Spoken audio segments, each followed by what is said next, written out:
Cadillac você viu CTS de 1998, um modelo bastante bonito, um carro de linhas muito agradáveis e que acabou cativando um público na época por ser um modelo de influência europeia dentre os carros americanos. Essas linhas são claramente parecidas com modelos de carros europeus dos anos 90. Logicamente, no Cadillac acabaram fazendo um sucesso, porque romperam um pouco com o desenho americano, embora mantivesse as características do Cadillac, como por exemplo a grade, alguns contornos, as próprias lanternas com um desenho levemente americanizado. Esse carro foi a princípio idealizado para atender ao público jovem, buscar inclusive o público jovem para a divisão Cadillac, que normalmente tinha consumidores de perfil mais velho, principalmente porque eram as pessoas que procuravam aqueles carros mais luxuosos, mais pacatos e que primavam pelo conforto. Os jovens normalmente queriam carros mais velozes, mais modernos, com desempenho melhor e com características mais esportivas. Então a Cadillac buscou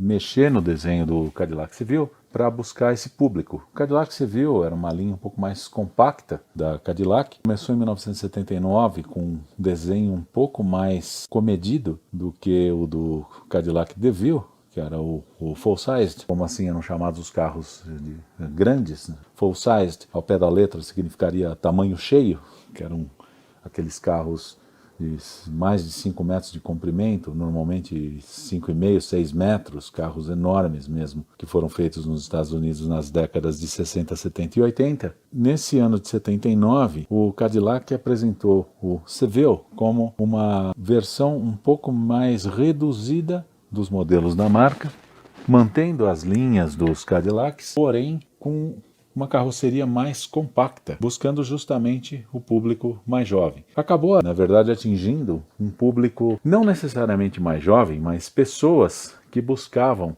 carros com uma dirigibilidade um pouquinho melhor do que os carros full-sized que existiam no momento, mas sem abrir mão do conforto. Então o Cadillac Seville acabou tendo um filão, um nicho de mercado para atender esse público. Antes do Seville era uma versão do Eldorado, inclusive era chamado de Eldorado Seville, mas era basicamente um full-size como outros modelos da marca. Depois, nos anos 80, ele passou a ter aquele desenho com uma traseira meio truncada, chamada de Bustleback, que foi muito parecida com traseiras de carros clássicos antigos dos anos 30, 40. Foi um desenho que agradou muita gente achou o carro com um desenho meio controverso, então era daquele tipo de desenho que ou se ama ou se odeia. No começo da década de 90, esse carro foi totalmente desenhado por uma geração anterior a esse que eu estou apresentando aqui nesse vídeo, mas com linhas muito parecidas com a desse carro e com a novidade de um conjunto mecânico chamado North Star, que tinha um motor V8 4.8.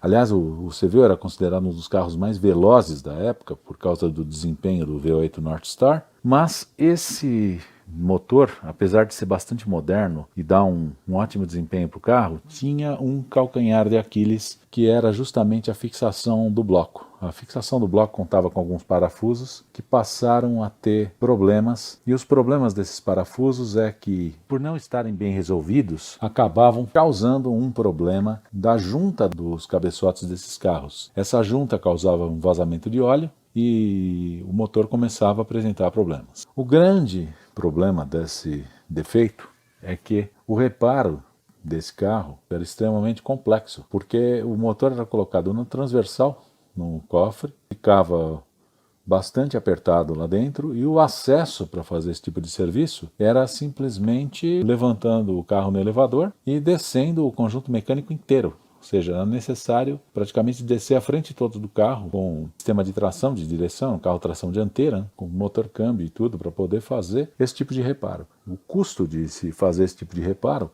era bastante alto, principalmente porque o problema acontecia num carro que já tinha um certo tempo de uso e já estava relativamente depreciado. O resultado disso é que muitos carros desses acabaram meio que caindo em desgraça, acabaram sendo vendidos barato e foram parar muitas vezes em desmanches por conta desse tipo de problema. Em 1998, esse carro foi redesenhado para essa carroceria que está aí, levemente retocada com relação ao anterior, ao Seville anterior STS. Continua com linhas muito bonitas, muito agradáveis. A geração anterior dele, inclusive, tinha linhas bastante agradáveis também. Continuou sendo um carro muito bacana, bem resolvido, confortável, um espaço interno bastante generoso, porta-malas bom, características de um sedã que muitas pessoas queriam. Porém, o conjunto mecânico continuava o mesmo, apesar de ter tido algumas melhorias e demorar um pouco mais para dar esse tipo de problema. Mesmo assim, ele ainda continuava com a má fama do conjunto Northstar. Hoje um carro desse pode ser comprado a um preço relativamente baixo nos Estados Unidos. E se ele estiver bom, sem nenhum vazamento nem nada, ele pode ainda rodar por um bom tempo. E se ele tiver com esse problema, a pessoa que comprar vai estar ciente de que ela vai ter de desembolsar uma quantia generosa para fazer esse reparo, que é um reparo complexo, chato de fazer, trabalhoso e por isso custoso. É, infelizmente, um carro que acabou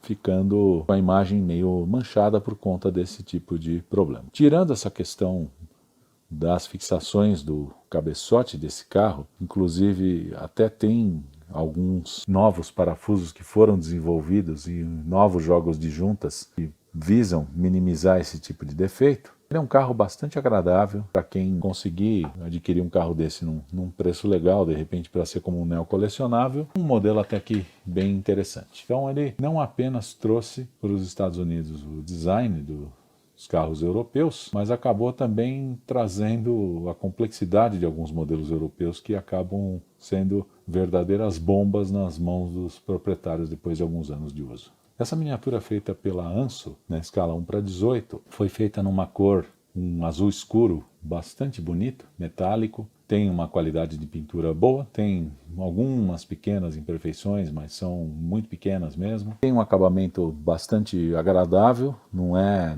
dos acabamentos mais primorosos que existem, apesar de ter as portas traseiras como peças à parte, essas são fixas. Exemplo do que acontece naquele Chevrolet Caprice, que a gente já analisou numa ocasião anterior. O interior com uma cor bastante agradável, imitando muito bem o couro que existia no interior desses carros na época, um interior luxuoso, com alguns acabamentos de imitação de madeira, bem agradáveis, lanternas e faróis em acrílico, com um acabamento e um realismo muito bons, cromados de boa qualidade. Essa é uma miniatura bem antiga já da coleção, porque já está no acervo aí há uns 20 e poucos anos pelo menos, e ainda está em muito bom estado. É um modelo que está até sem caixa, então está bem preservado. Tem janelas com uma transparência também muito boa e, no geral, um acabamento bem feito, um detalhamento um nível muito bom, com decalques que imitam muito bem também os logotipos do carro. Então, nós vamos dar uma olhada nos seus detalhes agora. A frente do Cadillac, com um desenho muito bonito mesmo, um desenho bastante agradável, um casamento perfeito das linhas europeias com as linhas americanas. Um detalhe que nós vemos das linhas europeias é o desenho desses faróis, desse para-choque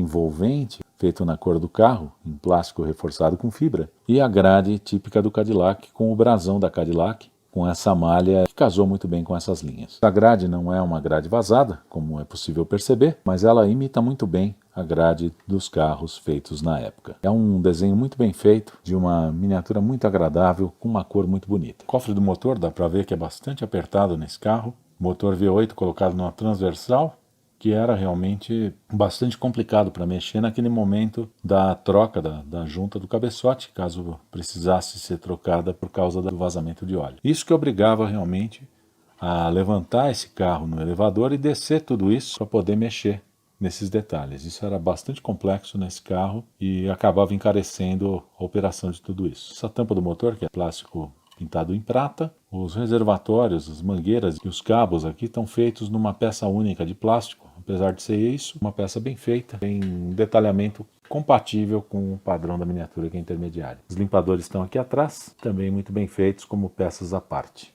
As dobradiças do capô são simples, embora não sejam grosseiras. O interior do carro, feito nas cores creme, que imitavam o revestimento de couro que existia no carro na época. Textura dos bancos, que foi bem reproduzida no plástico. Volante com os botões, ele tinha comando por teclas aqui no volante. Isso na década de 90. Saída de ar, o painel que tem os instrumentos feitos por um adesivo, de acordo com o modelo intermediário. Lógico que num modelo mais sofisticado não seria perdoável. O carpete é feito numa textura aqui do plástico, mas um plástico bem feito, bem reproduzido. E os pedais de acelerador e freio, isso é um câmbio automático. uma alavanca no console central, outra visão do interior, a alavanca do câmbio automático, controles do rádio, do ar-condicionado, do som, enfim, de todos os instrumentos aqui no painel, saídas de ar, a imitação de madeira aqui no painel, com porta-luvas estampado também no plástico. Os detalhes são bons. Tem aqui alguns vãos um pouco maiores do que deveriam ser, mas estão de acordo com o padrão intermediário dessa miniatura. Detalhe bem agradável,